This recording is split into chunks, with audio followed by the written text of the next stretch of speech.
It is late and I can't sleep, and I want to read a chapter from my favorite book, one of my favorite books, John Fante's Ask the Dust.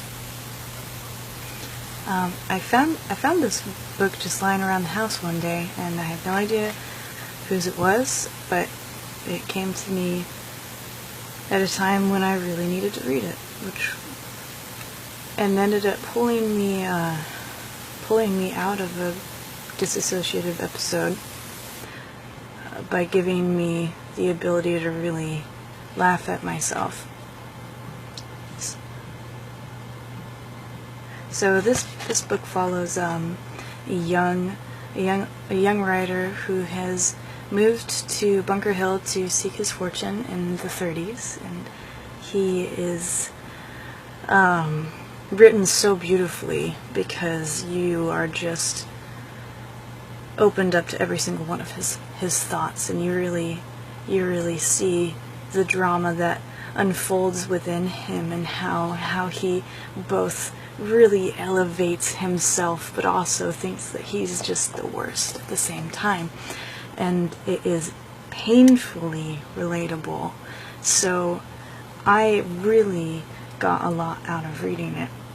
If you do decide to read this book, you haven't read it before, it does have a lot of racial slurs, and also has some domestic violence, and a lot of violence in general. Is very desolate, as you can imagine. Anything that takes place in the 30s in America is going to be very desolate. So, without much more, I will read you one of my favorite chapters from the book. This is actually the first chapter I read when I just happened to open it up, and I thought it was so funny. And it just... I'm going to stop talking and start reading. So this is chapter 3 of Ask the Dust. This is going to take a little while, so you've been warned. Alright. The lean days, blue skies with never a cloud, a sea of blue day after blue day, the sun floating through it, the days of plenty, plenty of worries, plenty of oranges. Eat them in bed, eat them for lunch, push them down for dinner. Oranges, 5 cents a dozen. Sunshine in the sky, sun juice in my stomach. Down at the Japanese market, he saw me coming, and he reached for a paper sack. A generous man. He gave me 15, sometimes 20 for a nickel. You like banana? Sure. So he gave me a couple of bananas. A pleasant innovation, orange juice and bananas. You like apple? Sure. So he gave me some apples. Here was something new. Oranges and apples. You like peaches? Indeed. And I carried the brown sack back to my room. An interesting innovation, peaches and oranges. My teeth tore them to pulp, the juices skewering and whimpering at the bottom of my stomach. It was so sad down there in my stomach. There was much weeping, and little gloomy clouds of gas pinched my heart. My plight drove me to the typewriter. I sat before it, overwhelmed with grief for Arturo Bandini. Sometimes an idea floated harmlessly through the room. It was like a small white bird. It meant no ill will. It only wanted to help me, dear little bird.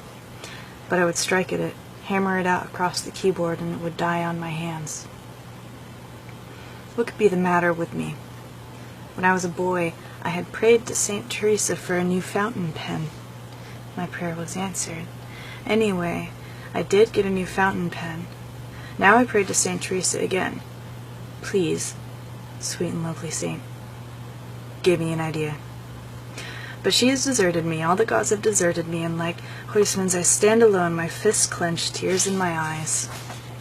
If someone only loved me, even a bug, even a mouse, but that too belonged to the past. Even Pedro had forsaken me now, for the best I could offer him was an orange peel. I thought of home, of spaghetti, swimming in rich tomato sauce, smothered in Parmesan cheese, of Mama's lemon pies, of lamb roasts and hot bread. I was so miserable that I deliberately sank my fingernails into the flesh of my arm until a spot of blood appeared. It gave me great satisfaction.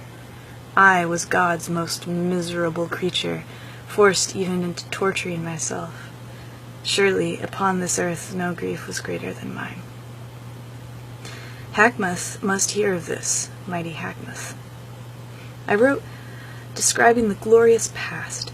Dear Hackmuth, page upon page, the sun a ball of fire in the west, slowly strangling in a fog bank rising off the coast. There was a knock on my door, but I remained quiet because it might be that woman after her lousy rent. Now the door opened and a bald, bony, bearded face appeared. It was Mr. Helfrich, who lived next door. Mr. Helfrich was an atheist, retired from the army, living on a meager pension, scarcely enough to pay his liquor bills, even though he purchased the cheapest gin on the market. He lived perpetually in a gray bathrobe without a cord or button, and though he made a pretense at modesty, he really didn't care. So that his bathrobe was always open and you saw much hair and bones underneath. Mr. Helfrich had red eyes, because every afternoon, when the sun hit the west side of the hotel, he slept with his head out the window, his body and legs inside. He had owed me 15 cents since my first day at the hotel, but after many futile attempts to collect it, I had given up hope of ever possessing the money again. This had caused a breach between us, so I was surprised when his head appeared inside my door. He squinted secretively, pressed a finger to his lips, and shh me to be quiet, even though I hadn't said a word. I wanted him to know my hostility, to remind them that I had no respect for a man who failed to meet his obligations. Now he closed the door quietly and tiptoed across the room on his bony toes with his bathrobe wide open. "Do you like milk?" he whispered. I certainly did, and I told him so. Then he revealed his plan. The man who drove the Eldon milk route on Bunker Hill was a friend of his. Every morning at 4, this man parked his milk truck behind the hotel and came up the back stairs to Helfrich's room for a drink of gin. "And so," he said, "if you like the milk, all you have to do is help yourself." I shook my head. That's pretty contemptible, Helfrich. And I wondered at the friendship between Helfrich and the milkman. If he's your friend, why do you have to steal the milk? He drinks your gin. Why don't you ask him for milk? "But I don't drink milk," Helfrich said. "I'm doing this for you." This looked like an attempt to squirm out of the debt he owed me. I shook my head. "No thanks, Helfrich. I like to consider myself an honest man."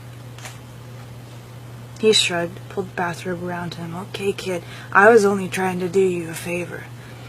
I continued my letter to Hackmuth. But I began to taste milk almost immediately. After a while, I could not bear it. I lay on the bed in the semi-darkness, allowing myself to be tempted. In a little while, all resistance was gone, and I knocked on Helfrich's door. His room was madness. Pulp Western magazines over the floor, a bed with sheets blackened, clothes strewn everywhere, and clothes hooks on the walls, conspicuously naked, like broken teeth in a skull. There were dishes on the chairs, cigarette butts pushed out in the windowsills. His room was like mine, except he had a small gas stove in one corner and shelves for pots and pans. He got a special rate from the landlady so that he did his own cleaning and made his own bed, except that he did neither. Helfrich sat in a rocking chair in his bathrobe, gin bottles around his feet. He was drinking from a bottle in his hand. He was always drinking, day and night, but never got drunk. "I've changed my mind," I told him. He filled his mouth with gin, rolled the liquor around in his cheeks, and swallowed ecstatically. "It's a cinch," he said. Then he got to his feet and crossed the room toward his pants, which lay sprawled out. For a moment, I thought he was going to pay back the money he owed me. But he did no more than fumble mysteriously through the pockets, and then returned empty-handed to the chair. I stood there. "That reminds me," I said. "I wonder if you could pay the money I loaned you." "Haven't got it," he said. "Could you pay me a portion of it, say 10 cents? He shook his head. "A nickel? I'm broke, kid." Then he took another swig. It was a fresh bottle, almost full. "I can't give you any hard cash, kid, but I'll see that you get all the milk you need," he explained. The milkman would arrive around 4. I was to stay awake and listen for his knock. Helfrich would keep the milkman occupied for at least 20 minutes. It was a bribe, a means of escaping payment of the debt, but I was hungry. But you ought to pay your debts, Helfrich. You'd be in a bad spot if I was charging you interest. I'll pay you, kid. I'll pay every last penny just as soon as I can. I walked back to my room, slamming Helfrich's door angrily. I didn't wish to seem cruel about the matter, but this was going too far. I knew the gin he drank cost him at least 30 cents a pint. Surely he could control his craving for alcohol long enough to pay just his debts. The night came reluctantly. I sat at the window, rolling some cigarettes with rough-cut tobacco and squares of toilet paper. This tobacco had been a whim of mine in a more prosperous time. I had bought a can of it, and the pipe for smoking it had been free. I had attached to the can by a rubber band. But I lost the pipe. The tobacco was so coarse it made a poor smoke in regular cigarette papers, but wrapped twice in toilet tissue, it was powerful and compact, sometimes bursting into flames. The night came slowly, first the cool odor of it, and then the darkness. Beyond my window spread the great city, the street lamps, the red and blue and green neon tubes bursting to life like light night flowers. I was not hungry. There was plenty of oranges under the bed, and that mysterious chortling in the pit of my stomach was nothing more than great clouds of tobacco smoke marooned there, trying frantically to find a way out. So it happened at last. I was about to become a thief, a cheap milk stealer. Here was your flash-in-the-pan genius, your one-story writer, a thief.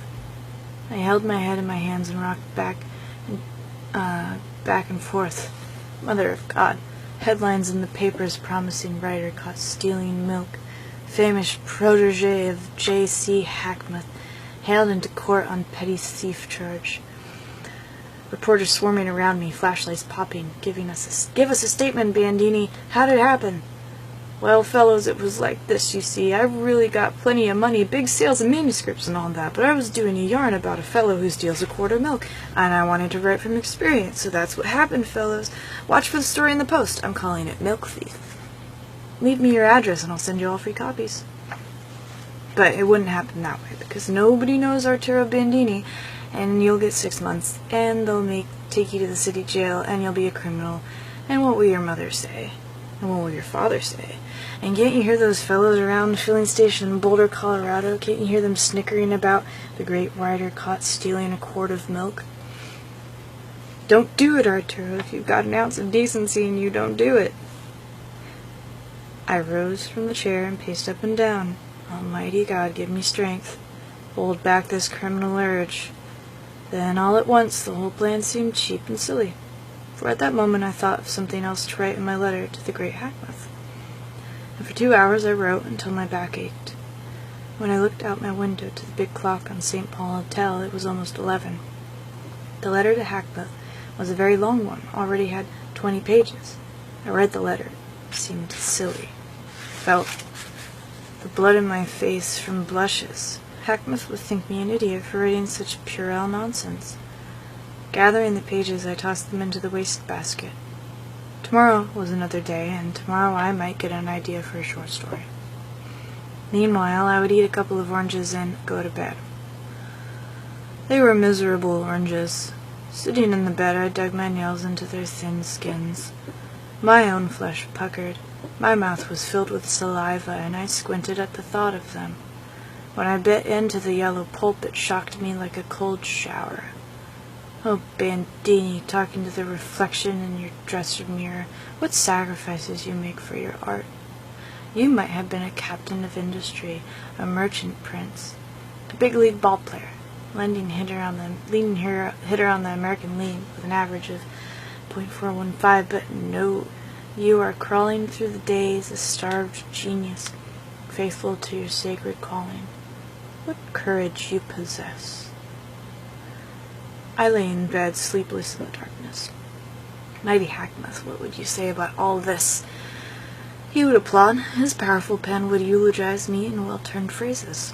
And after all, that letter to Hackmuth wasn't such a bad letter. I got up and dug it from the wastebasket and reread it. A remarkable letter. Cautiously humored. Hackmouth would find it very amusing. It would impress upon him the fact that I was the self-same author of The Little Dog Laughed. There was a story for you, and I opened the drawer filled with copies of the magazine that continued the story. Lying on the bed, I read it again, laughing and laughing at the wit of it, murmuring in amazement that I had written it. Then I took to reading aloud, with gestures before the mirror, and when I was finished, there were tears of delight in my eyes. I stood before the picture of Hackmouth, thanking him for recognizing my genius. I sat before the typewriter and continued the letter. The night deepened, pages mountain. If all writing were as easy as a letter to Hackmouth, the pages piled up 25, 30, until I looked down to my navel where I detected a fleshy ring. The irony of it, I was gaining weight. Oranges were filling me out. At once I jumped up and I did a number of setting up exercises. I twisted and writhed and rolled. Sweat flowed and breathing came hard. Thirsty and exhausted, I threw myself on the bed. A glass of cool milk would be fine right now. At that moment I heard a knock on Helfrich's door. Then Helfrich's grunt as someone entered. It could be none other than the milkman. I looked at the clock. It was almost 4. I dressed quickly. Pants, shoes, no socks, and a sweater. The hallway was deserted, sinister in the red light of an old electric bulb. I would walk deliberately, without stealth, like a man going to the lavatory down the hall. 2 flights of winding, irritable stairs, and I was on the ground floor. The red and white Alden milk truck was parked close to the hotel wall in the moon-drenched alley. I reached into the truck and got 2 full-quart bottles firmly by their necks. They felt cool and delicious in my fist. A moment later, I was back in my room, the bottles of milk on the dresser table. They seemed to fill the room. They were like human things. They were so beautiful, so fat and prosperous. You, Arturo, I said, you lucky one. It may be the prayers of your mother, and it may be that God still loves you, in spite of your tampering with atheists, but whatever it is, you're lucky. For old time's sake, I thought, and it's for old time's sake I knelt down and said grace, the way we used to do in grade school, the way my mother taught us back home. Bless us, O Lord, and these thy gifts, which we're about to receive from thy most bountiful hands, through the same Christ our Lord. Amen. And I added another prayer for good measure. Long after the milkman left Helfrich's room, I was still on my knees, a full half-hour of prayers, until I was ravenous for the taste of milk, until my knees ached and a dull pain throbbed in my shoulder blades. When I got up, I staggered from cramped muscles, but it was going to be worthwhile. I took the toothbrush from my glass, opened one of the bottles, and poured a full glass. I turned and faced the picture of J.C. Hackmouth on the wall. To you, Hackmouth. Hooray for you! And I drank greedily until my throat suddenly choked and contracted into a horrible taste that shook me. It was the kind of milk I hated. It was buttermilk. I spat it out, washed my mouth with water, and hurried and took a look at the other bottle. It was buttermilk, too.